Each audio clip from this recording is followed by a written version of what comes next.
सुनिए डॉक्टर श्याम सुंदर पराशर जी की यह अद्भुत कथा।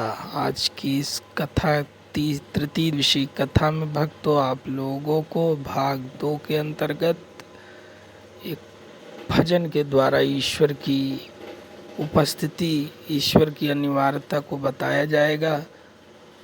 तो ध्यान से आज की इस कथा को सुने भक्तों, क्योंकि कहा गया है संतन के संग जागरे तेरी अच्छी बनेगी। इस सुंदर भजन को सुनते हुए आप लोग कथा का आनंद लेते रहिए। प्रेम से बोलिए भक्तों, श्री राधे राधे। ना करी। कश्यप जी ने अपनी पत्नी को बहुत प्रकार समझाया। ऐसा घोर तमा बेला घोराणाम घोर दर्शना। देवी जी सूर्यास्त का समय है, भगवान रुद्र विचरण करते हैं सायंकाल। जो भी अपराध करता है उस पर रुद्र भगवान क्रुद्ध हो जाते हैं। परंतु दिति को समझ में नहीं आया। तब कश्यप जी ने अपनी पत्नी का मनोरथ पूर्ण किया। कामत ज्वर शांत होने पर दिति को पश्चाताप हुआ।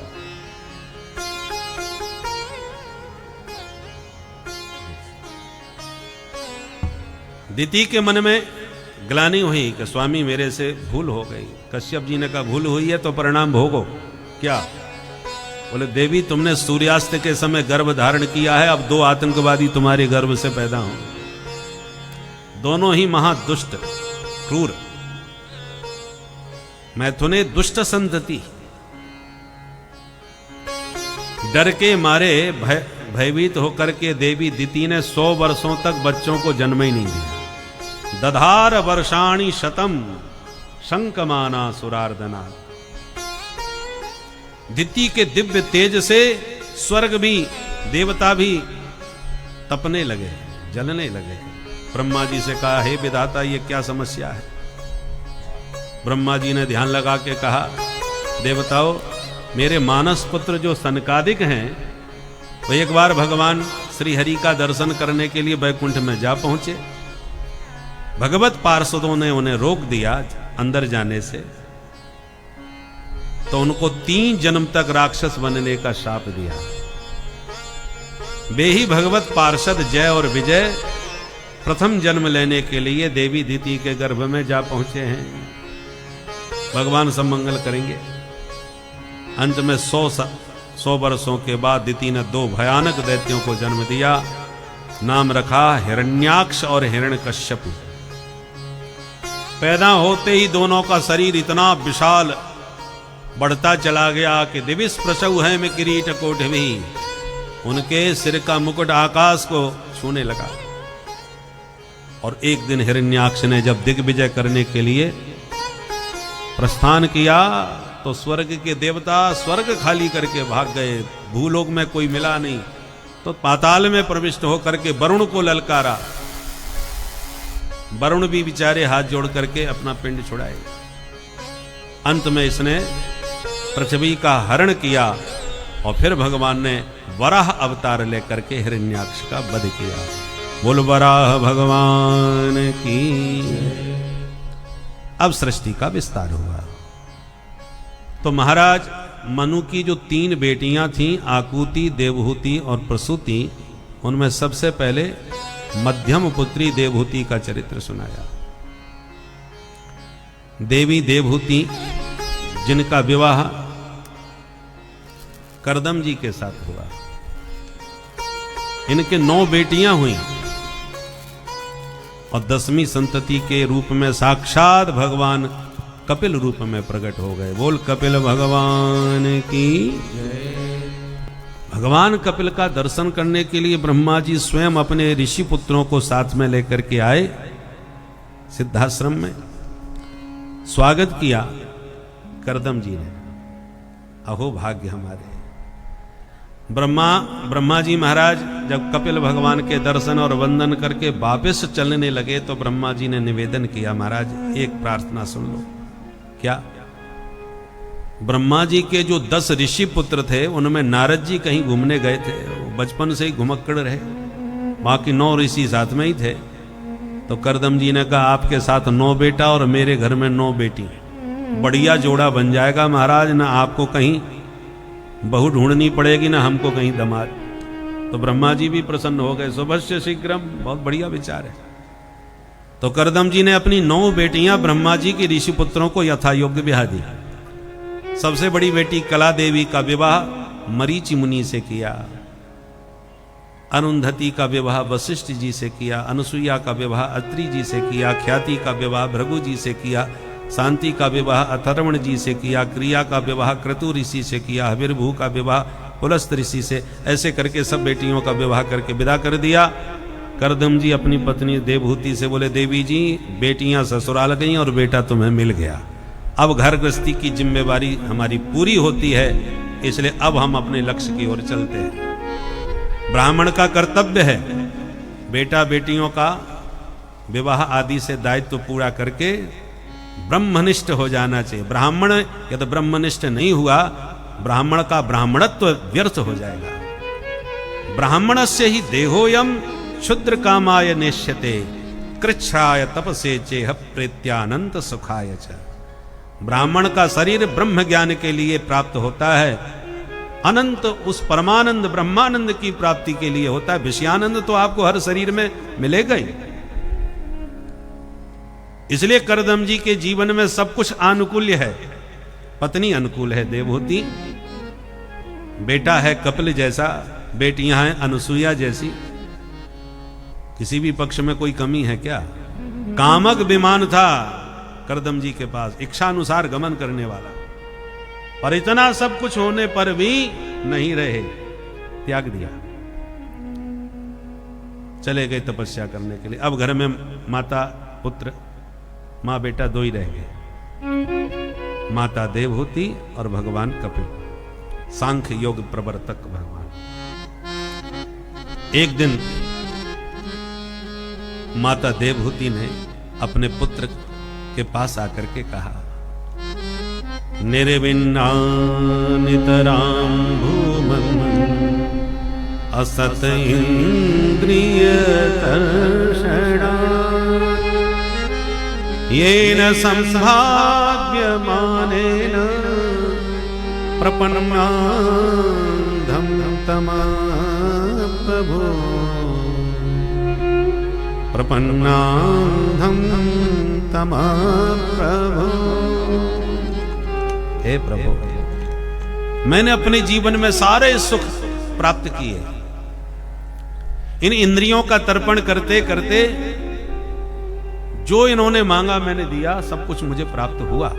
कामक विमान मिला, करदम जी जैसे मेरे स्वामी पतिदेव मिले, बेटा बेटी मिले, बेटा तेरे जैसा और बेटियां अनुसुईया जैसी मिली। जब मैंने सब कुछ पा लिया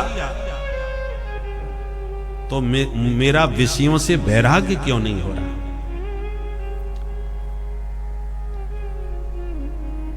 और यदि नहीं हो रहा तो इसका मतलब अभी भी पाना कुछ शेष रह गया है।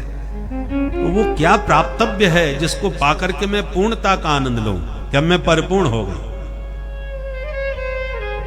बेटा तुम परम ज्ञानी हो, आज मैं तुम्हारी शरण में हूं, अपने ज्ञान का कुठार उठाओ और मेरे अज्ञान के वृक्ष को जड़ सहित काट करके मिटाओ। तम त्वागताहं शरणं शरण्यं, तम त्वागताहं शरणं शरण्यं, स्वभृत्य संसार तरो कुठारं, स्वभृत्य संसार तरो कुठारं, जिज्ञासयां प्रकृते पुरुषस्य, जिज्ञासयां प्रकृते पुरुषस्य, नमामि सद्धर्मविदां वरिष्ठं, नमामि सद्धर्मविदां वरिष्ठं, तं त्वागताहं शरणं शरण्यं, तं त्वागताहं शरणं शरण्यं, शरणं शरण्यं, शरणं शरण्यं। माँ ने जब प्रार्थना करी तब कपिल भगवान बोले, माँ आज मैं आपको अध्यात्म योग का उपदेश देता हूं, बहुत ध्यान से सुनिए, निःश्रेयस का मार्ग बतलाता हूं। हमारा जो मन है इसका पेट कभी नहीं भर सकता विषयों से। गुणेषु सक्तम बंधाय रतम वा पुंसी मुक्तये। ये मन जब विषयों का चिंतन करता है तो बंधन का कारण बनता है, भव बंधन में डालता है। और यही मन जब भगवान के चरणों का चिंतन करने लग जाए तो ये मन ही हमारी मुक्ति का साधन भी बन जाता है। चाबी एक ही होती है, ताले में डाल के इधर घुमा दिया ताला बंद, अब उसी चाबी को उसी ताले में डाल के उल्टा घुमा दो तो ताला खुल भी गया। मोड़ने में ही तो अंतर है, इधर मोड़ना है कि इधर। बांधने वाली और खोलने वाली चाबी एक ही होती है ताले की। ऐसे हमारे पास जो मन की चाबी है विषयों में मोड़ने पर ये बंधन में डालता है, और भगवान की से जोड़ने पर ये मुक्ति का साधन बन जाता है। विषयों से मन कभी नहीं भरता। एकादश स्कंद में भगवान उद्धव से कहते हैं, विषयान ध्यायतश्चित्तम विषयेषु विसज्जते मां मनुस्मरतश्चित्तम मय्येव प्रबलीयते। विषयों का निरंतर चिंतन करते करते मन विषयाकार हो जाता है, विषयी मन बन जाता है। और जब विषयी मन को विषयों से मोड़ करके मेरे चरणों से जोड़ दोगे तो मां मनुस्मरतश्चित्तम, वही चित्त वही मन जब मेरे चरणों का चिंतन करने लगेगा तो मय्येव प्रबलीयते, वो मुझ में ही लीन हो जाएगा। लीयते नहीं कहा, विलीयते भी नहीं कहा, प्रबलीयते, दो उपसर्ग लगाए, प्र और बी। लीयते का मतलब भी तो लीन हो जाना ही है। उपसर्ग का प्रयोग कब किया जाता है? जब अर्थ पर बल देना। ये जल एकदम शुद्ध है महाराज, पीजिए। अब इसी बात को यूं कह दो, ये परम विशुद्ध है, तो जो शुद्ध का अर्थ है वही विशुद्ध का अर्थ है, पर शुद्धता पर जोर देने के लिए हमने उपसर्ग लगा दिया। तो भगवान कह सकते थे लीयते, मुझ में लीन हो जाएगा। एक उपसर्ग लगा के कह सकते हैं विलीयते, मुझ में विलीन हो जाएगा। पर केवल लीयते विलीयते ही नहीं कहा, प्रबलीयते, दो उपसर्ग लगा दिए, प्र और लगा दिया, प्रबलीयते माने हमेशा हमेशा के लिए तुम्हारा चित्त मेरे चरणों में ही चारों खाने चित्त हो जाता है, फिर निकल नहीं पाता। एक डूबना होता है कि डूबने के बाद निकाल लिया जाए, और विलीयते वह है जो हमेशा के लिए डूब गया, अब निकल नहीं सकता। तो विषयों में डूबा मन तो निकाल लिया जा सकता है विषयों से, वो डूबता नहीं है। रसगुल्ला आपको कितना भी प्यारा लगता हो, नाम लेते मुंह में पानी आ जाए, पर कितना खाओगे? एक खाओगे, दो खाओगे, चार खाओगे, बस। उसके बाद और कोई जबरदस्ती खिलाने लग जाए, अरे नाना महाराज अब ले जाओ, अब तो हमारा जी में चलाने लगा मिठाई से।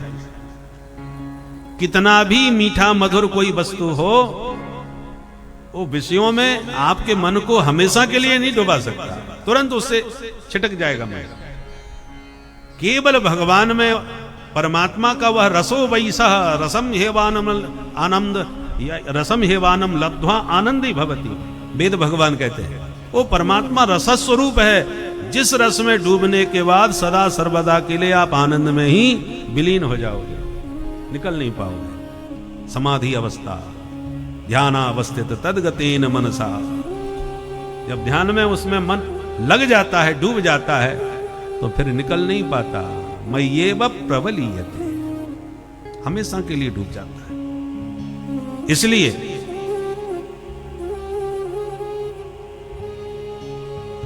कपिल भगवान कहते हैं, मां विषय अपूर्ण है, परमात्मा परिपूर्ण है। अपूर्ण विषयों से मन परिपूर्ण नहीं हो सकता, मन परिपूर्ण होगा परिपूर्ण से जुड़ करके, और परिपूर्ण केवल परमात्मा है। पूर्णमदः पूर्णमिदं पूर्णात् पूर्णमुदच्यते पूर्णस्य पूर्णमादाय पूर्णमेवावशिष्यते, वही परिपूर्ण है। इसलिए भगवान में मन लगाओ। बोले बेटा खूब लगाते हैं, लगता ही नहीं है, कैसे लगाएं? उपाय बताओ। कपिल भगवान कहते हैं मां एक सरल उपाय बताता हूं। तुम्हारा मन भगवान में यदि नहीं लगता है तो जिनका मन लग चुका है तुम उनके साथ लग जाओ। बोलो राधे राधे। बिजली का तार जो पकड़ ले उसे करंट लग जाता है। अब तुम तार मत पकड़ो, तार पकड़ने वाले को थोड़ा टच कर लो, तुम्हें भी वही भरपूर करंट लगेगा। आप कितना भी तर्क दो, हम तो तार से इतने दूर थे, फिर हमें कैसे करंट लग गया? अरे भाई तार से तो दूर थे, पर तार पकड़ने वाले से तो दूर नहीं हुए। तार का करंट पूरा पकड़ने वाले में आ जाता है। अब तार पकड़ो या पकड़ने वाले को पकड़ो, एक ही बात है।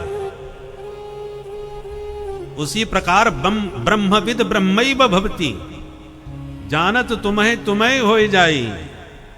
जो ब्रह्मवेत्ता हैं, ब्रह्मविद वरिष्ठ जो महापुरुष हैं, वो स्वयं ब्रह्म स्वरूप हो जाते हैं। इसलिए गुरु साक्षात पर ब्रह्म कहा। जो जान गया वो तद्रूप हो गया। और ऐसे जो तत्ववेत्ता ऋषि महापुरुष हैं, संत हैं, उनके चरण पकड़ लो, तुम्हें भी कृपा का भरपूर वही करंट मिलेगा। तो बोले बेटा कैसे पता चलेगा कि कौन परिपूर्ण है, कौन परमात्मा से पूरी तरह जुड़ा हुआ है? हम उसे कैसे पहचाने? साधु संत की पहचान क्या है? ब्रह्मवेत्ता की पहचान क्या है? साधु के वेश में तो काले नेम भी आ सकता है, रावण भी आ सकता है, वो भी तो साधु का स्वरूप था। और डुप्लीकेट माल की पैकिंग और जोरदार होती है। असली सोने की अपेक्षा नकली सोना और चमकता है, तो कैसे समझ में आवे असली नकली का? ये तो सोनी साहब ही जाने, तो परखने वाले ही जान पाता है। तो संत की परख कैसे होगी? कपिल भगवान कहते हैं मां हम 5 लक्षण बतलाते हैं, वे लक्षण जिनमें दिखाई पड़े उनको समझ लेना संत है। वेशभूषा से नहीं। तुलसी देख सुबेश भूलहि मूढ़ न चतुर नर। बुद्धिमान व्यक्ति केवल वेश से नहीं, वो लक्षणों से महापुरुषों को पहचानते हैं। तो संतों के लक्षण क्या हैं? बोले तितिक्षवः कारुणिका सुहृदः सर्वदेहिना अजात शत्रव शांता साधव साधुभूषणा साधव साधुभूषण। ये है साधुओं के आभूषण। पहला आभूषण है तितिक्षवः। संत बड़े तितिक्षु होते हैं। द्वंद्वों को सहन करने का नाम है तितिक्षा। कभी उनका बड़ा आदर होता है, फूल माला पहनाते हैं, लोग चरणों तक लेते हैं, आरती उतारते हैं और जय जयकार संतों की करते हैं। पर उस सम्मान से और जय जयकार से संत बहुत गदगद नहीं होते कि देखो हमारी कैसी जय जयकार हो रही है, देखो कैसी फूल मालाएं पहनाई जा रही है ना। किंचित भी प्रभाव उनके चित्त पर सम्मान का नहीं पड़ता। और जिसके चित्त पर सम्मान का कोई प्रभाव नहीं पड़ा, उस पर अपमान का भी कोई प्रभाव नहीं पड़ेगा। और सम्मान से यदि आप प्रभावित होकर गदगद हो रहे हैं तो अपमान से उतने ही आपका मन मुरझा जाएगा, आप दुखी हो जाएंगे यदि अपमान हुआ तो। इसलिए मानापमानयो तुल्यम। साधु जो होते हैं मान अपमान में समान रहते हैं।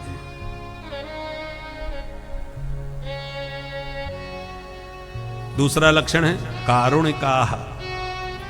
करुणा अतिशय होती है, उन्हें अपना कष्ट लगता ही नहीं है और दूसरे को कभी दुखी नहीं देख पाते। संत हृदय नवनीत समाना, बड़े कोमल हृदय के होते हैं।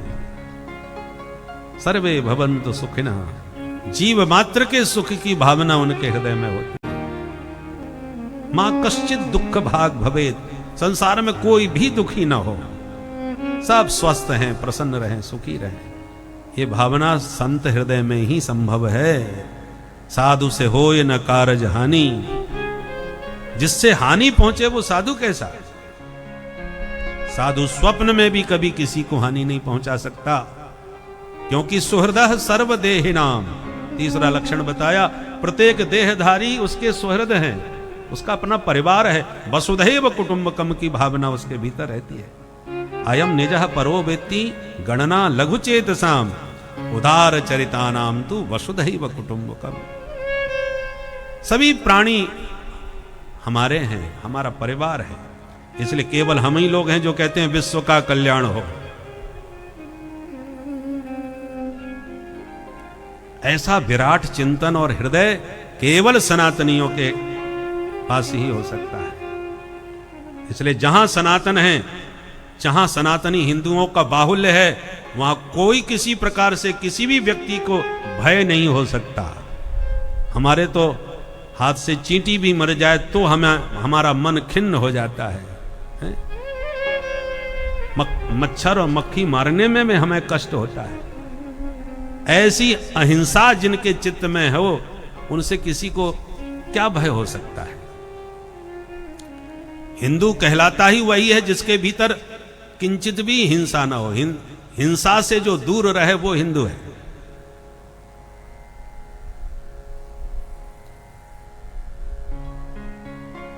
इसलिए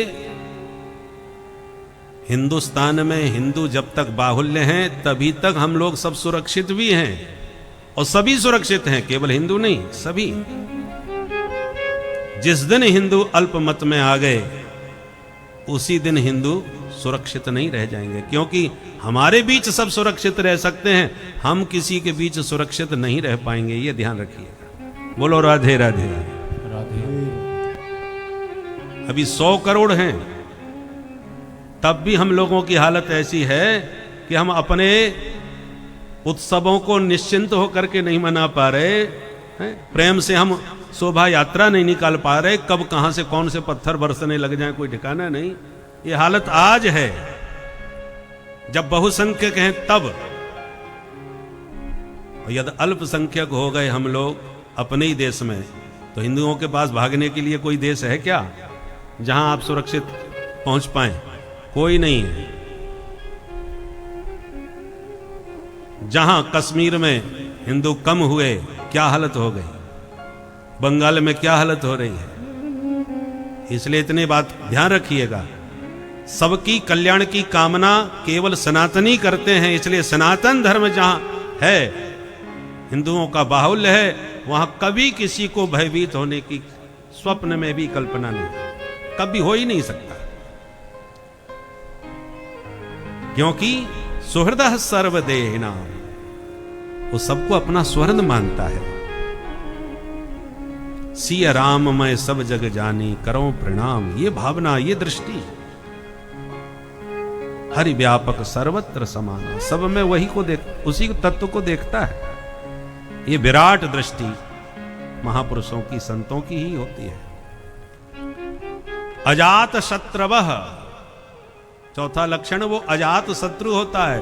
स्वप्न में भी कभी किसी को अपना दुश्मन नहीं मानता, शत्रु नहीं समझता। शत्रुता पराये से होती है। जब सब में हमारे प्यारे का दर्शन हो रहा है तो हम किससे बैर करें, किसको कष्ट दें?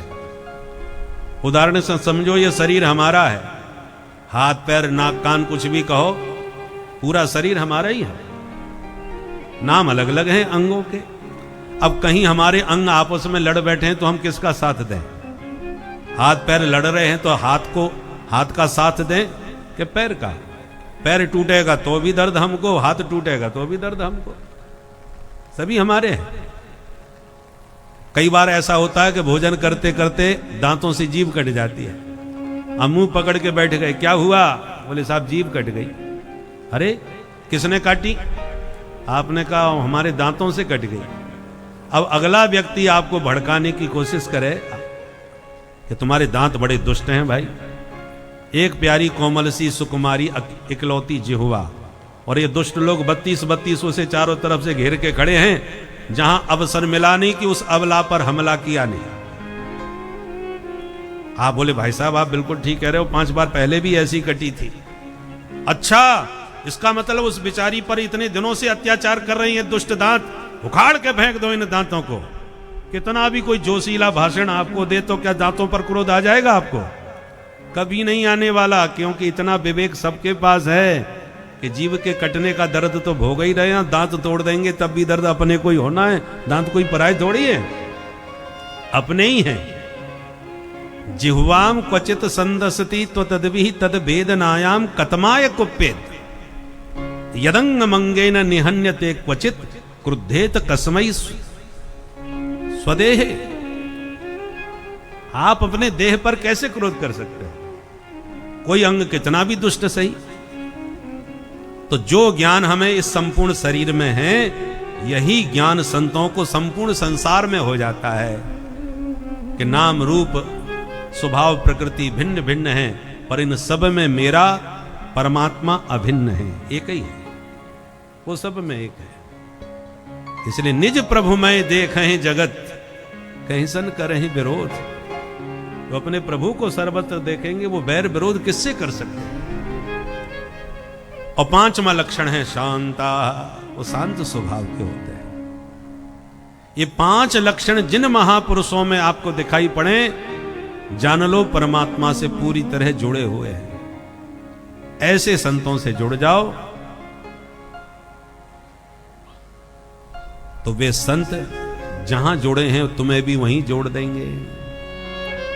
सताम प्रसंगा मम वीर्य संविदो, सतां प्रसंगा मम वीर्य संविदो, भवन्ति हृत कर्ण रसायना कथा, भवन्ति हृत कर्ण रसायना कथा, जोषणाता स्वपवर्ग वर्त्मनि, जोषणादा स्वपवर्ग वर्त्मनि, श्रद्धारतेर्भक्तिरनुक्रमेष्यति, श्रद्धारतेर्भक्तिरनुक्रमेष्यति, सतां प्रसंगान् मम वीर्य संविदो, सतां प्रसंगान् मम वीर्य संविदो, मम वीर्य संविदो, मम वीर्य संविदो। संत महापुरुषों के चरणों में बैठोगे तो भगवान कहते मम वीर्य संविदो भवन्ति हृत कर्ण रसायना कथा। संत महापुरुष सदा मेरे दिव्य चरित्रों का गान करते हैं, मेरी महिमा को सुनाते हैं। और संतों के मुख से जब बार बार मेरी कीर्ति श्रवण करोगे तो श्रद्धा रति ही भक्ति ही अनुक्रमिष्यति, अपने आप मेरे प्रति तुम्हारी श्रद्धा भक्ति बढ़ने लगेगी। प्रथम भगत संतन कर संगा और दूसरी रति मम कथा प्रसंगा।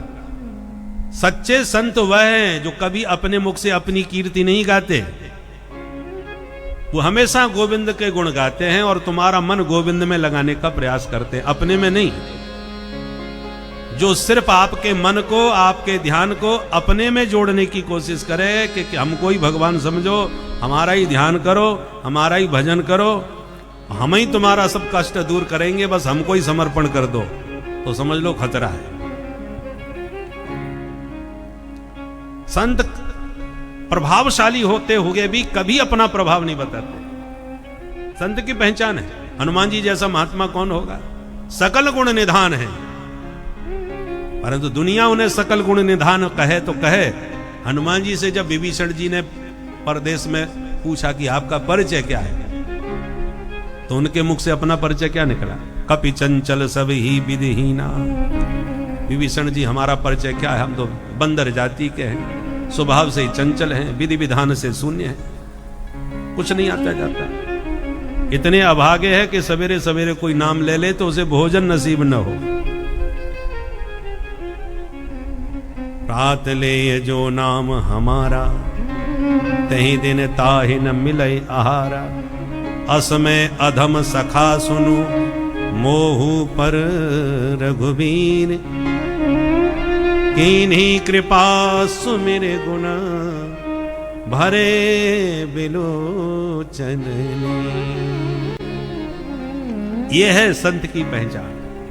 तृणादपि सुनीचेन, अपने मुख से अपनी महिमा कुछ नहीं बताई, रावण को संपूर्ण जीवन में यह पता नहीं चल पाया कि मेरे घर में आग लगाने वाला वो बंदर कौन था, उसका नाम क्या था।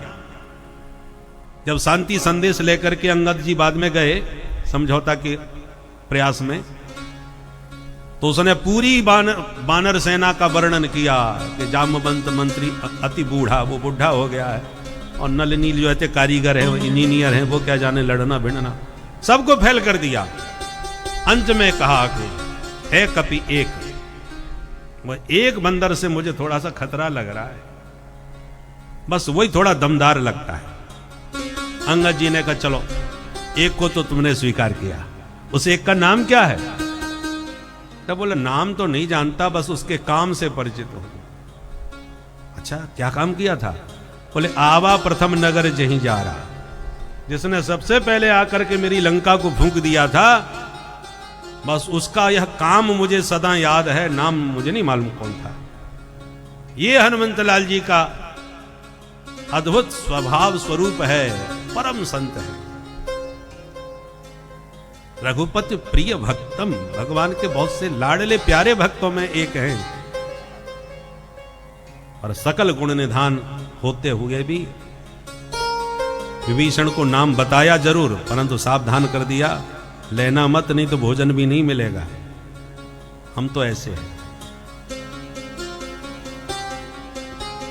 तराजू का पल्ला जितना वजनदार होता है, भारी होता है, उतना ही झुकता चला जाता है। ये वैष्णव की पहचान है, वो जितना भाव भक्त उस भक्ति का एक सबसे अधिक प्रभाव है कि आपको कैसे पता लगेगा कि आप भक्ति कर रहे हैं कि नहीं, आपके अंदर भक्ति है कि नहीं। इसका पता आप तभी लगा सकते हैं यदि आप इस समय किसी भी जीव को कष्ट नहीं पहुंचा रहे हैं और सभी जीव के प्रति आपके मन में करुणा का भाव है, तो बस समझ जाइए कि आपके ऊपर देवी माँ की विशेष कृपा है। भागवत कथा रूपी इस भक्ति माता की कृपा के फलस्वरूप आप उन्हीं के भजनों में, प्रभु के भजनों में लीन रहते हैं। करुणा का भाव आने का तात्पर्य यही है कि भक्ति महारानी आपके अंदर विराजमान हो चुकी हैं। अब आप बस अपने मन से ईश्वर की प्रार्थना करते रहे, आपको अवश्य सुख, शांति, लाभ, धन सब प्राप्त होगा। प्रेम से बोलिए भक्तों श्री राधे राधे। आनुकूल्येन संकल्पः प्रातिकूलस्य वर्जनम रक्षिष्यतीति विश्वासो गोप्तृत्व वर्णम तथा आत्मनिक्षेप कार्पण्यम षड्विधा शरणागति। ये शरणागति के 6 सूत्र हैं। आत्मनिक्षेप माने अपने आप को भगवान के चरणों में सौंप देना, समर्पित कर देना, आत्मसमर्पण। डकैत जब फंस जाते हैं पुलिस के चंगुल में, तो पुलिस वाले कहते हैं आत्मसमर्पण करो। तो समर्पण कैसे करते हैं? दोनों हाथ ऊपर उठा के। इसका मतलब अब हम गोली नहीं चलाएंगे, अब हमने अपने आप को आपको सौंप दिया। ये आत्मसमर्पण की मुद्रा है। ऐसे भगवान का नाम लेकर के जो हम दोनों हाथ ऊपर उठाते हैं, ये समर्पण की मुद्रा है। जय जय श्री राधे। भक्त इसी प्रकार भगवान को समर्पण कर देता है कि प्रभु जाहि विधि राखे राम, ताहि विधि रही। अब जैसे रखना चाहो ऐसे रहो, रहेंगे हम। तो संत हमेशा अपनी महिमा कभी नहीं गाते, गोविंद के गुण गा गा के तुम्हें भगवान, तुम्हारा मन भगवान से जोड़ते हैं। तो जो भगवान के गुण गावे वे सच्चे संत हैं। जो अपने मुख से अपनी ही महिमा गावे उससे सावधान रहो।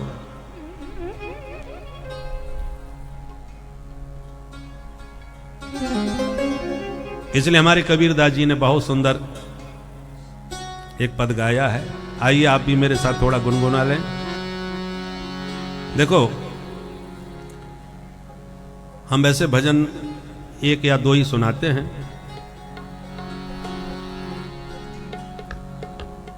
हमारे बीच माननीय डॉक्टर राजेश मिश्र जी, जय हो, सांसद लोकसभा क्षेत्र सीधी, हम उनका हृदय से व्यासपीठ से स्वागत अभिनंदन करते हैं। और डॉक्टर देवेंद्र त्रिपाठी जी, सांसद प्रतिनिधि सीधी, महापुरुषों का हम स्वागत करते हैं। हमें तो एक कहीं से भी सांसद जी नहीं लग रहे थे, हमने तो सोचा कोई महापुरुष महामंडलेश्वर जगत गुरु जी पधारे हैं। बोलो राधे राधे। अब जनप्रतिनिधि यदि ऐसे हैं, साधु स्वभाव से स्वरूप से हों, तो कहना ही क्या है महाराज। देश का भविष्य उज्जवल दिखाई पड़ रहा है। प्यार से बोलो जय श्री राधे। जय श्री राधे। तो ऐसे साधु संतों की सन्निधि थे, स्वतः मन भगवान में लगने लगता है। इसलिए कबीरदास जी ने गाया है। और मैं निवेदन कर रहा था कि पुराने जमाने में जब सीधी सीधी कथा सुनाई जाती थी तो लोग खर्राटे बजाने लग जाते थे, सोने लग जाते थे, सिर के ऊपर से कथा निकल जाती थी, आलस्य आने लगता था। इसलिए आचार्यों ने कहा भाई थोड़ा सा संगीत का शहद मिलाओ इसमें, क्योंकि पुराने जमाने में जो लोग वैद्य लोग चूनर जो देते ना, चूरन चटनी, तो अब इतना कड़वा होता था, उसको घटकना मुश्किल पड़ता था, तो कहते थे थोड़ा शहद से मिला के चाट लेना। तो शहद के सहारे चाट लेते थे और ठीक हो जाते थे। ऐसे कहा कि ये औषधि है भागवत की, लोग सीधे सीधे नहीं ले पा रहे, तो चलो संगीत का शहद मिला करके इनको पिलाओ। इसलिए हम लोगों ने शहद मिलाना चालू कर दिया। पर एक विडंबना क्या हुई, शहद से स्वाद तो बढ़ गया, पर जब से ये शहद देना चालू किया तब से लोगों ने शहद ही शहद पिलाना चालू कर दिया। धीरे धीरे दवा गायब होती चली गई। परंतु याद रखिए, शहद से स्वाद तो आपको मिलेगा पर स्वास्थ्य नहीं मिलेगा। स्वास्थ्य तो दवा से ही मिलेगा। भवौषधा श्रोत्र मनोभिरामा, ये भवरोग की औषधि है श्रीमद् भागवत। इस भवरोग की औषधि को संगीत का शहद मिलाकर के थोड़ा पीना पड़े, परंतु शहद की मात्रा पर्याप्त होनी चाहिए, तभी हमारा तुम्हारा स्वास्थ्य सुधरेगा। इसलिए हमने प्रयास किया है कि भजन एक दो सुना देते हैं, बाकी हम भागवत के श्लोकों को ही संगीतबद्ध करके सुनाने का प्रयास करते हैं, ताकि आपका आलस्य भी दूर हो जाए और इस संगीत के सहारे भागवत के ही श्लोक आपके कर्ण रंध्र में जाएं, तो दवा भी पर्याप्त आपको भरपूर मिल जाए। आइए मिलकर के एक बार आप भी मेरे साथ गुनगुना करके ताली बजाएं।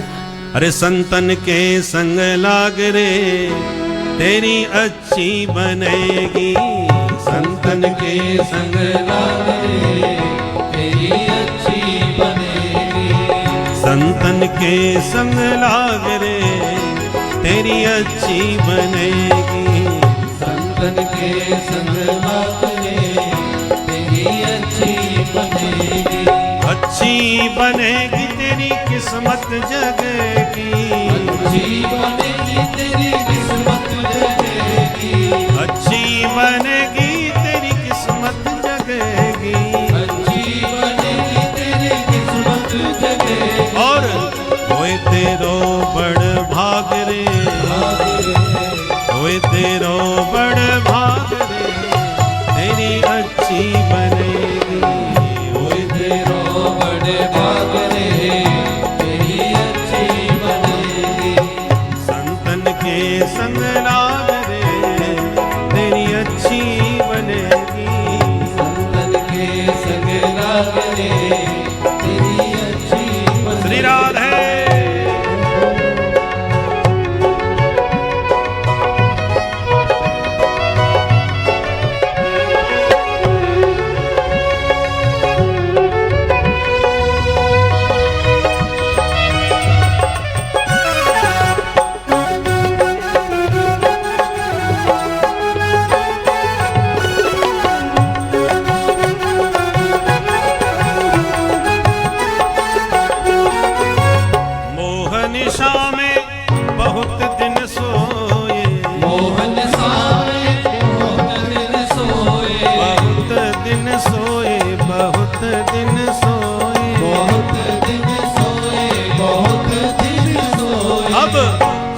सके तो अब जाग रे, जाग सके तो अब जाग रे तेरी अच्छी बनेगी।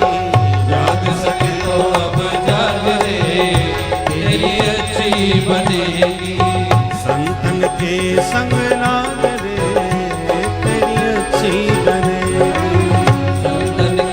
संग लाग रे तेरी अच्छी बनेगी। श्री राधे।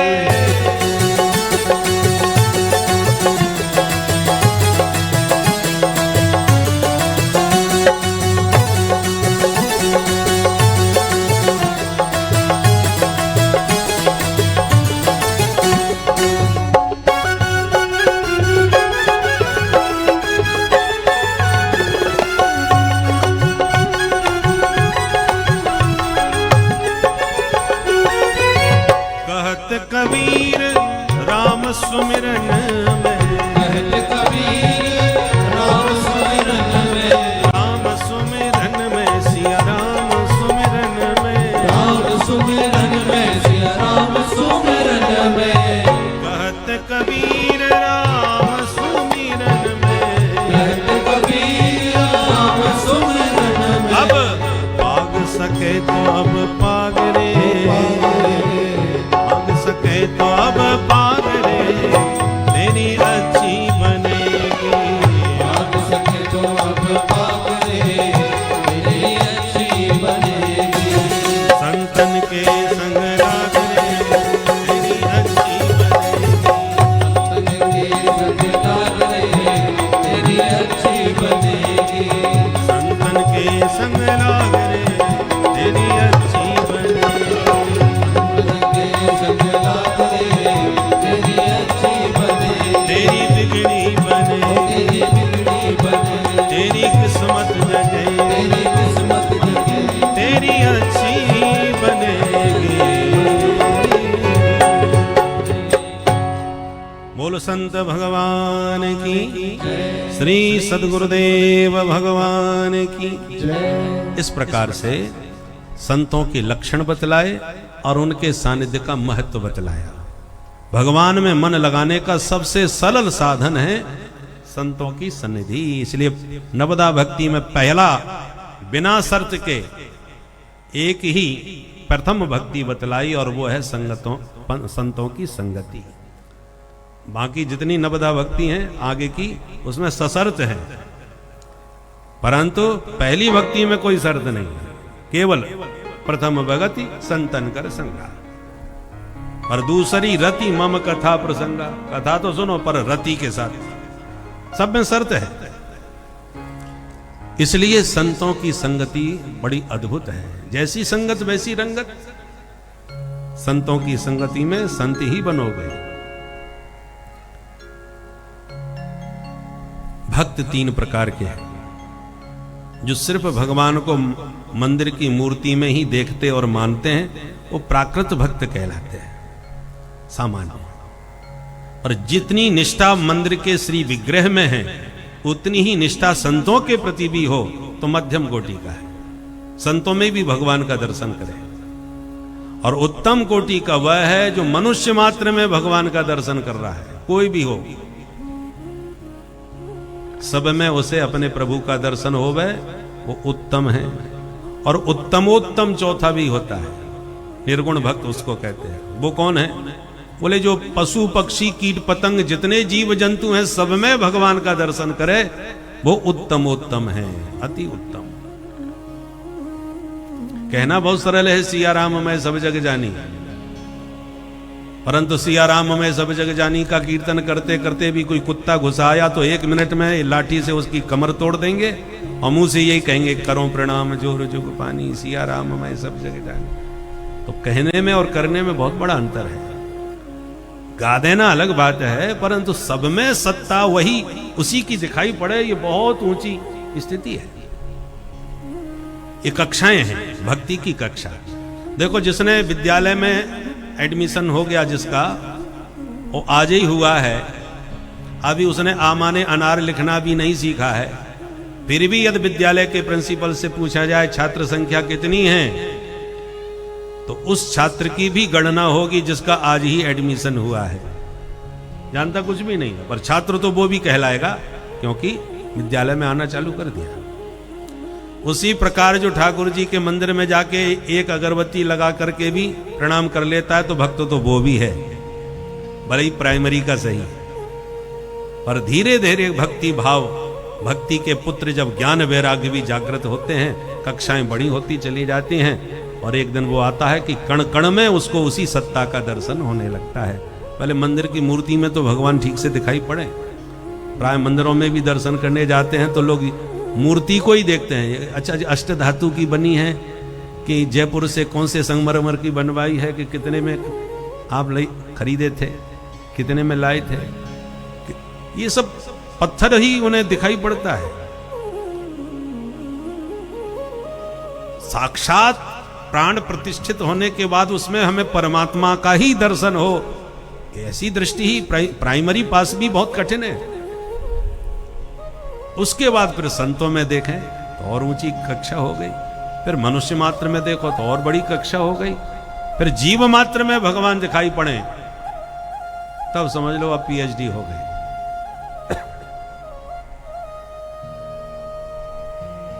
द्विषतः परकाये मां मानिनो भिन्न दर्शन भूतेषु बद्ध वैरस्य न मनः शांति मृच्छति। भगवान कहते हैं कि समस्त शरीरधारियों की मूर्ति में हम ही तो बैठे हैं। अच्छा एक बात बताओ, आपने मंदिर बनवाया, मूर्ति भी आपने ही बनवाई, प्रतिष्ठा भी आपने ही करवाई, तब आपको परमात्मा का दर्शन उस पाषाण की प्रतिमा में होने लगा। सब आपकी रचना है। और ये जो मूर्तियां बैठी हैं, ये कौन से कारीगर ने बनाई? ये कहां से जयपुर के कारीगर से आपने खरीद के इनकी प्रतिष्ठा करवाई? ये सारी मूर्तियां भगवान के हाथ की बनी हुई हैं। भगवान ने ही इसमें प्राण प्रतिष्ठा करके तुम्हें ये मूर्ति दी है। अब भगवान के द्वारा प्रतिष्ठित मूर्ति में तुम्हें भगवान नहीं दिख रहे, और अपने द्वारा प्रतिष्ठित मूर्ति में आपको भगवान का दर्शन हो रहा है। तो आप भगवान की मूर्ति की जेब काटो, गाली दो, उसका अनादर करो, अपमान करो, धोखाधड़ी उसके साथ करो, और फिर अपने द्वारा प्रतिष्ठित मूर्ति में आकर के तुम आरती उतार के भगवान का दर्शन करो। कपिल भगवान का वचन है, न मनः शांति मिक्षति, उसके मन को कभी शांति नहीं मिल सकती। इसलिए संत कहते हैं कितनी मूर्तियां हैं। संत ये नहीं बोलते कितने सदस्य हैं, वो व्यवहार में भी ऐसे ही बोलते हैं, आज कितनी मूर्तियों का प्रसाद बनना है भाई, आपके साथ कितनी मूर्तियां हैं, ऐसे पूछते हैं ना। क्योंकि ये सब मूर्तियां हैं, ठाकुर जी की बनाई हुई मूर्तियां, चलती फिरती बोलती चालती मूर्तियां हैं। तो भगवान की मूर्तियों से आप घृणा करोगे और अपनी प्रतिष्ठित मूर्ति में भगवान का दर्शन करोगे तो मन को शांति नहीं मिल सकती। तो क्या इसका मतलब मूर्ति पूजा बेकार है? ना ना, बेकार नहीं है भाई। प्राइमरी में बच्चों को रटाना ही पड़ता है, का माने कबूतर, खा माने खरगोश, और का माने कबूतर नहीं होता, का माने कमल भी कह सकते हो। चाहे कमल कहो चाहे कबूतर करो, उसको कमल कबूतर से मतलब नहीं है। कमल दिखा के या कबूतर दिखाओ, उसे तो का ज्ञान कराना है। पहले अक्षर ज्ञान तो हो ठीक से, किसी भी आकृति के द्वारा से। ऐसे ही हमें परमात्मा का दर्शन, वो तो कण कण में है। ईशावास्यमिदं सर्वम यत् किंच जगत्याम जगत, ईशावास्योपनिषद का ये प्रथम मंत्र है। वो कण कण में है, हरि व्यापक सर्वत्र समाना। पर कण कण में है तो फिर सब में ही देखो, फिर मंदिर में जाने की जरूरत क्या है? फिर बांके बिहारी जी के दर्शन की जरूरत क्या है? सर्वत्र समाना, समान ही तो है। बोले भाई सर्वत्र समान तो हैं, परंतु अभी हमारी दृष्टि इतनी ऊंची नहीं हो कि हम समय में देखो। दो प्रकार का ब्रह्म होता है, निरावरण ब्रह्म और सावरण ब्रह्म। हम जब बांके बिहारी लाल का दर्शन करते हैं या किसी भी मंदिर में जिसमें हमारी निष्ठा है, चाहे रामलला के दर्शन अयोध्या में करें, चाहे बांके बिहारी जी के, चाहे विश्वनाथ जी के, तो हमें सीधे परमात्मा का दर्शन होता है। वो निरावरण ब्रह्म का साकार स्वरूप है। किंतु जो परमात्मा उस विग्रह में है, वही परमात्मा कुत्ते बिल्ली बंदर के भीतर भी है, पर सावरण ब्रह्म है, आवरण के भीतर छुपा हुआ है। परमात्मा तो है, गीता में भगवान कहे ईश्वरः सर्वभूतानां हृदय सेर्जुन तिष्ठति, सबके भीतर वो बैठा है। पर आवरण के, आवरण माने पर्दा। भगवान यदि पर्दा के भीतर हो तो पहले पर्दा हटाना पड़ेगा, तब भगवान का दर्शन होगा। और पर्दा खुला हो तो कोई पर्दा हटाने की जरूरत नहीं, सीधे भगवान के दर्शन होंगे। उसी प्रकार मंदिर के विग्रह में हमें निरावरण ब्रह्म का दर्शन होता है, प्रतिष्ठित परमात्मा बांके बिहारी लाल का दर्शन होता है। पर कुत्ता बिल्ली के आवरण में जो ब्रह्म बैठा है उसमें हमें कुत्ता बिल्ली का आवरण हटाना पड़ेगा कि ये कुत्ता नहीं है, भगवान है। और उस आवरण को हटाने की दृष्टि बहुत सूक्ष्म होनी चाहिए। इतना हमें विज्ञान ज्ञान हो जो हम उस आवरण को हटा करके उस बैठे ब्रह्म को देख सके। जैसे नामदेव जी महाराज को हो गया। महाराष्ट्र के बहुत अच्छे संत थे नामदेव जी महाराज। जब उनके सदगुरु मिले और उन्होंने वो दृष्टि दी तो नामदेव जी महाराज नित्य अपने विट्ठल नाथ का भोग लगाते थे। तो फुलका बनाए और जैसे ही घी की कटोरी लेने गए कि चुपड़ करके भोग लगाऊं, तब तक एक कुत्ता आया और सारी रोटियां मुंह में दबा के भाग लिया। और घी की कटोरी लेके आए, तब तक कुत्ता जाता दिखाई पड़ा तो घी की कटोरी लेके पीछे भागने लगे। अरे प्रभु विट्ठलनाथ, रूखे रूखे भोग क्यों लगा रहे हो? जब आपकी कृपा से घर में घी है तो चुपड़ के ही भोग लगाओ। भागने लगे उस कुत्ते के पीछे घी चुपड़वाने के लिए। इतना दिव्य भाव उनके भीतर था, उन्हें कुत्ता नजर नहीं आ रहा। मेरे विट्ठलनाथ इस रूप में भोग आरोगने आए हैं, इस भाव से उन्होंने देखा तो विट्ठल भगवान प्रकट हो गए। बोल विट्ठल भगवान की। तो ऐसी दृष्टि यदि हमारी हो जाए। एकनाथ जी महाराज गंगोत्री से पैदल चल करके जा रहे थे रामेश्वरम में गंगा जल चढ़ाने के लिए। और जब रामेश्वर पहुंच गए, 1-2 किलोमीटर शेष था मार्ग, उस क्षेत्र में पहुंच गए। इतनी लंबी यात्रा गंगोत्री से रामेश्वरम। परंतु जो गंगा जल चढ़ाने जा रहे थे रामेश्वरम में, तब तक रास्ते में एक गधा छटपटा रहा था, प्यास से तड़प रहा था। सब कह रहे थे यदि पानी नहीं मिला तो ये मर जाएगा। तो जितना गंगा जल रामेश्वरम पे चढ़ाने के लिए आ रहे, वो सारा गंगा जल उस गधे को पिला दिया। मेरे रामेश्वर भगवान तो यही है। जैसे ही पिलाया, रामेश्वर भगवान प्रसन्न हो गए। बोल भक्तवत्सल भगवान। तो कहना बहुत सरल है, पर ऐसी सूक्ष्म दृष्टि हो जाए तब वो कह सकता है सिया राम मैं सब जग जानी, सब में मेरे वही प्रभु है। हनुमंत लाल जी को भी भगवान ने यही मंत्र दिया था। सो अनन्य जाके असी मति न टरे हनुमंत, मैं सेवक सचराचर रूप स्वामी भगवंत। किष्किंधा कांड में हनुमान जी से जब भेंट हुई तो भगवान ने यही मंत्र दिया। ये भाव रखो, मैं सेवक सचराचर रूप स्वामी भगवंत। चराचर जगत सब मेरे प्रभु का ही स्वरूप है, मैं सबका सेवक हूं। तो उत्तम कोटि का वो वैष्णव है जो सब में भगवान का दर्शन करता हो। कक्षाएं बढ़ाते रहना चाहिए धीरे धीरे। अष्टांग योग का वर्णन किया है कपिल भगवान ने। यम, नियम, आसन, प्राणायाम, प्रत्याहार, धारणा, ध्यान, समाधि। योग के ये 8 अंग हैं जिनको अष्टांग योग कहते हैं। भगवान के चरणों का ध्यान करते करते मुखारविंद का ध्यान करे, ध्यान की विधि बतलाई। जीव मां के गर्भ में आके कैसे कैसे कष्ट भोगता है 9 महीने तक, उसके बाद जन्म लेता है और फिर बाल्यावस्था में भी अनेक कष्ट भोगने के बाद जन्म दुखम, जरा दुखम, जाया दुखम, पुनः पुनः अंत काले महादुखम, तस्मात् जागृति जागृति। जीवन पर्यंत इस प्रकार से माया प्रपंच में पड़ करके अनेक प्रकार के कष्ट भोगता है। जब तक भगवान की चरण शरण ग्रहण नहीं करेगा तब तक इसका जन्म मरण का खेल खत्म होने वाला नहीं है। पुनरपि जननम पुनरपि मरणम पुनरपि जननी जठरे सैनम, ये चक्र चल रहा है। ये सारा उपदेश सुन करके मां देवहूति गदगद होके बोली, बेटा तुम्हारे सारे उपदेश का सार एक ही समझ में आता है। क्या? अहो वतस्वपचो तो गरीयान यज्जिह्वाग्रे वर्तते नाम तुभ्यम। कोई स्वपच माने चांडाल, कितना भी पतित पापी चांडाल ही क्यों ना हो, पर जिसकी जिह्वा पर भगवान का नाम विराजमान हो गया तो वो चांडाल भगवान के नाम की नौका में बैठ करके अपना ही नहीं अपने समस्त कुटुंब का कल्याण कर सकता है। परंतु ते पुस्तपस्ते जुहबो सस्नुरार्या ब्रह्मानुचुर नाम गृणंति ये ते।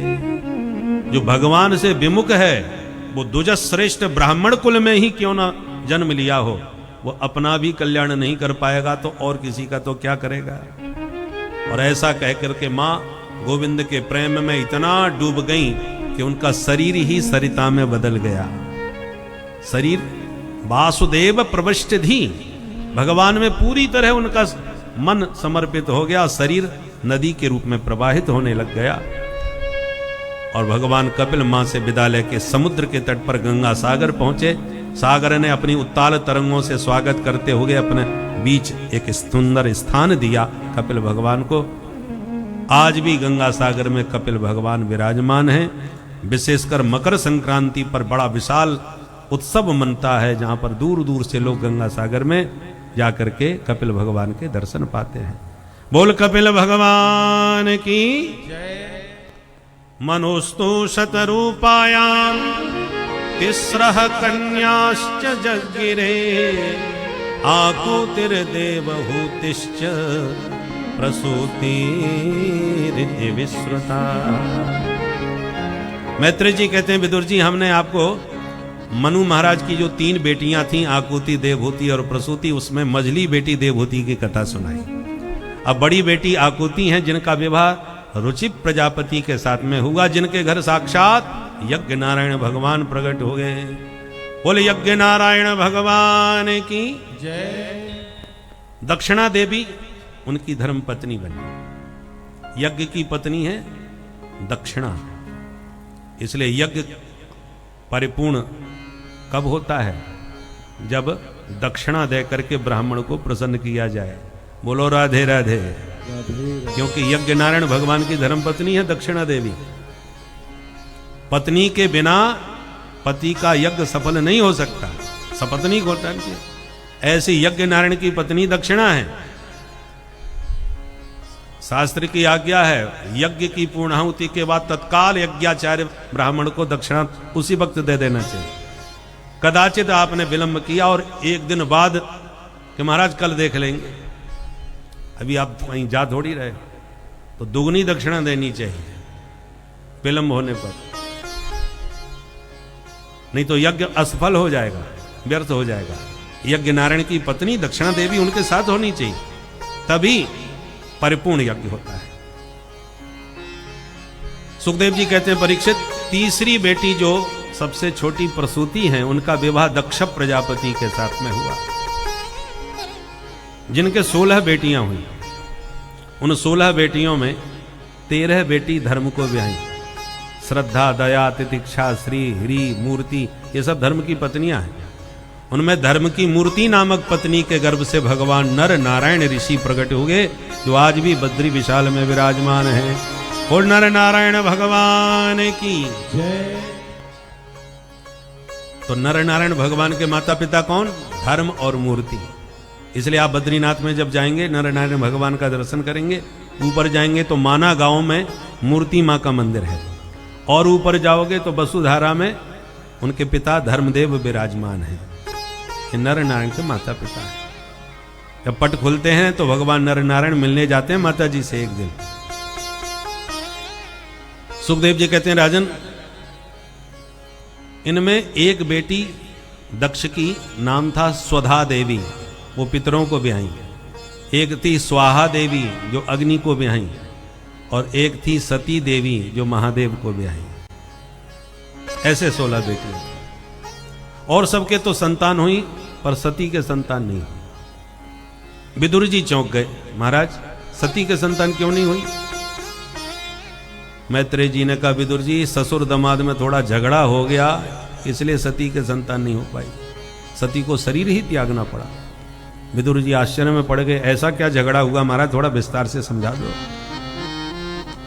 तब मैत्रेय जी ने कहा कि दक्ष जब प्रजापति बने तो पद के मद में आकर के एक बार इनका बड़ा भारी स्वागत देवताओं ने मिलकर किया कि महाराज आप प्रजापति बने हैं, हम आपका एक भव्य स्वागत समारोह करना चाहते हैं। दक्ष ने कहा इसकी जरूरत तो नहीं है, परंतु आप लोग चाहते हो तो कोई बात नहीं, ठीक है। प्रजापति का पद इंद्र से भी ऊपर होता है। मनुष्यों में जो सम्राट होते हैं समस्त सुख भोगी होते हैं। सम्राट से एक धरती पर सम्राट को जितना सुख मिलता है उससे 100 गुना अधिक पितरलोक में पितरों को प्राप्त होता है।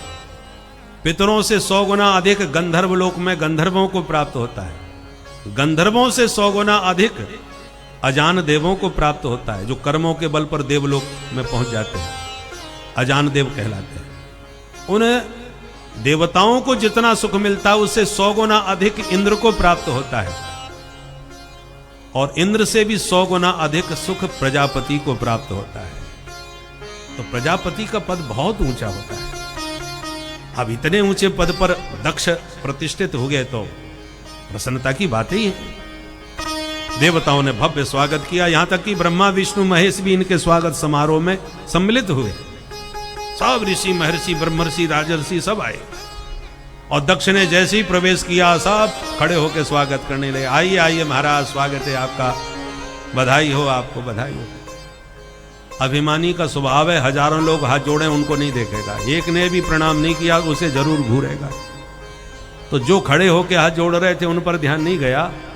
त्रिदेव बैठे हुए थे, ब्रह्मा विष्णु महेश। दक्ष की दृष्टि उन्हीं पर गई, ये तीन कौन बैठे, हमको देख के खड़े भी नहीं हुए। ध्यान से देखा तो ब्रह्मा जी पर दृष्टि गई, अरे पूज्य पिताजी हैं, कोई बात नहीं, बैठे रहो। फिर ध्यान गया, अरे भगवान श्री हरि नारायण हैं, ये तो दादाजी हैं हमारे, कोई बात नहीं। पर जैसे ही शिव शंकर को देखा सोई मूड खराब हो गया। ये शंकर कैसे बैठा है, इसे मैंने अपनी बेटी सती बिहाई है, तो ये मेरा दामाद है, मैं इसका ससुर हूं, मेरा पद बड़ा है, ससुर होने के नाते इसको तो खड़े होके मुझे प्रणाम करना चाहिए था। मूड खराब हो गया और सभापति के पद पर आते ही भाषण चालू कर दिया। श्रूयताम ब्रह्म रसयो में सहदेवा सहाग्नय साधूनाम ब्रुवतो व्रक्तम नाज्ञानान चमत्सरा। सारी सभा सावधान होकर के सुने मेरी बात। सभा में सन्नाटा हो गया। सभा के सदस्य आपस में कानाफूसी करने लगे। सभापति का भाषण तो अंत में होता है, ये तो श्री गणेश में ही बोलना चालू कर दी। कोई खास बात होगी, सुनो भाई, कहो महाराज।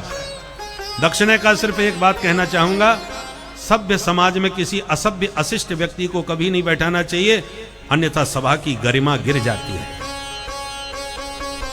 ये सुन के सब एक दूसरे का मुंह ताकने लगे। यहां असभ्य अशिष्ट कौन आ गया भाई, किसके बारे में कह रहे हैं?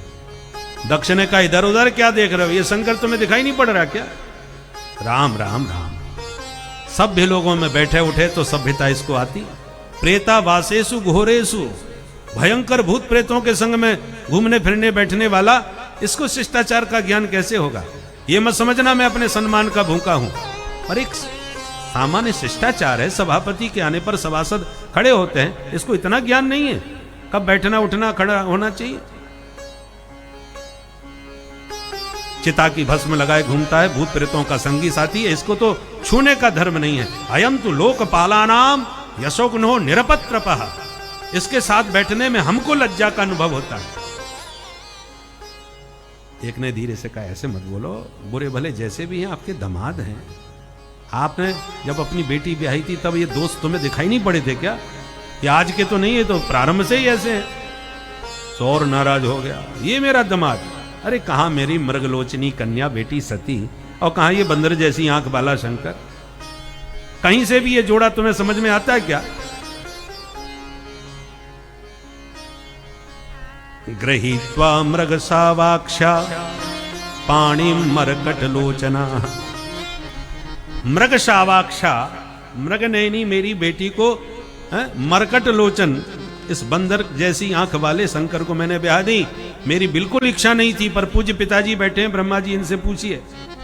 इनके आदेश पर मुझे विवश होकर के बेटी ब्याहनी पड़ी, नहीं तो मुझे तो इसकी सूरत पसंद ही नहीं। अब सबको मामला समझ में आ गया कि ससुर दामाद के बीच की बात है, क्या कहें। और नंदीश्वर का मूड खराब हो गया, जो भोले बाबा के बगल में बैठे थे। हरि हरि निंदा सुनाई जो काना, होए पाप गौघात समाना। स्वामी की निंदा मैं नहीं सुन सकता। तुरंत बोले, भोलेनाथ आप कहो तो मैं इनको जवाब दूं। ये कुछ ज्यादा ही बड़बड़ा रहे। भोलेनाथ ने मुस्कुरा के इशारा किया, रहने दो, कुछ मत बोलो भाई, कोई और नहीं है, हमारे ससुर साहब हैं। बेटा ससुराल की गाली सबको सुननी पड़ती है, हम भी सुन रहे हैं भाई, तुम भी सुन लो। आदेश नहीं मिला तो बेचारे शांत रह गए नंदीश्वर। अब आप किसी को क्रोध में भर के गाली दो, सुनने वाला बड़ी शांति से सुने तो मूड और ज्यादा खराब होता है कि फर्क भी नहीं पड़ रहा कुछ। शंकर जी को गाली दिए जा रहे हैं, दक्ष और शंकर माँ बाप मौन शांत होकर के सुन रहे हैं। यह है सहिष्णुता की पराकाष्ठा। जब गाली देने से कोई फर्क नहीं पड़ा तो अंत में शाप ही दे दिया दक्ष ने। मैं शिव शंकर को शाप देता हूं, आज के बाद किसी भी यज्ञ में इसको कोई भाग न दिया जाए, यज्ञ भाग से बहिष्कृत करता हूं। जब शाप दिया तो नंदीश्वर से अब सहन नहीं हुआ, तिल मिला के नंदीश्वर भी खड़े हो गए और बोले, हे प्रजापति, पद के मद में महादेव की महिमा बिल्कुल भूल गए क्या? कालम महाकाल कालम कृपालम, जो कालों के भी महाकाल हैं वो कुछ बोल नहीं रहे, तो तुम जो भी आएगा मुंह में बड़बड़ाते जाओगे। जब से आए हो बड़बड़ाए जा रहे हो, मैं भी साथ देता हूं, तुम्हें बकरे का मुंह लग जाए। तो दक्ष के पक्ष में भृगु जी उठ के खड़े हो गए, दाढ़ी पर हाथ घुमाते हो गए। भृगु जी ने कहा, हे नंदीश्वर, ससुर दामाद की आपसी लड़ाई तू बीच में क्यों बोला? मैं भी साथ देता हूं, शिव जी के गण पाखंडी हो जाएं। तो शिव जी के गण सब उग्र हो गए। हे बुढ़े बाबा, हमको पाखंडी बोलता है, हम भी साथ देते हैं। तेरे जैसे चाटुकार ब्राह्मण भिखमंगा हो जाएं, सर्वभक्षी हो जाएं, सर्वभक्षा ध्वजातय। भोलेनाथ ने देखा ये स्वागत समारोह हो रहा है या साप समारोह हो रहा है, ये तो सब एक दूसरे पर बरस रहे हैं और सब गड़बड़ हमारी वजह से हुआ है, तो चलो हम ही खिसक जाते हैं। भोले बाबा ने तुरंत अपने गणों को वहीं शांत किया और सभी को लेके कैलाश को प्रस्थान कर गए। बोल शंकर भगवान की जय। मामला शांत हो गया, पर दक्ष का क्रोध शांत नहीं हुआ। शिव जी को नीचा दिखाने की भावना से गंगा तट पर हरिद्वार में जाके भव्य आयोजन किया और उस यज्ञ में समस्त देवी देवताओं का आह्वान हुआ। सब जाने लगे, पर भोले बाबा को निमंत्रण नहीं दिया। भोले बाबा सब जानते हैं, परंतु सती को कुछ नहीं पता क्या हुआ। हम गृहस्थों को भोले बाबा से सीखना चाहिए। भरी सभा में ससुर जी ने इतनी गाली दे करके अपमानित किया, पर धन्य है महादेव, घर में आके सती जी से चर्चा तक नहीं करी कि तेरे बाप ने ऐसा कहा। कोई चर्चा नहीं। इसलिए बाहर से जब घर में आओ तो बाहर की बात बाहर ही छोड़ के आओ। कभी कभी कर्मचारी लोग ऑफिस में जाते हैं, बड़ा अधिकारी आके फटकार दे, डांट दे, तो अब उसके सामने तो चलती नहीं है, गाली खानी पड़ती है।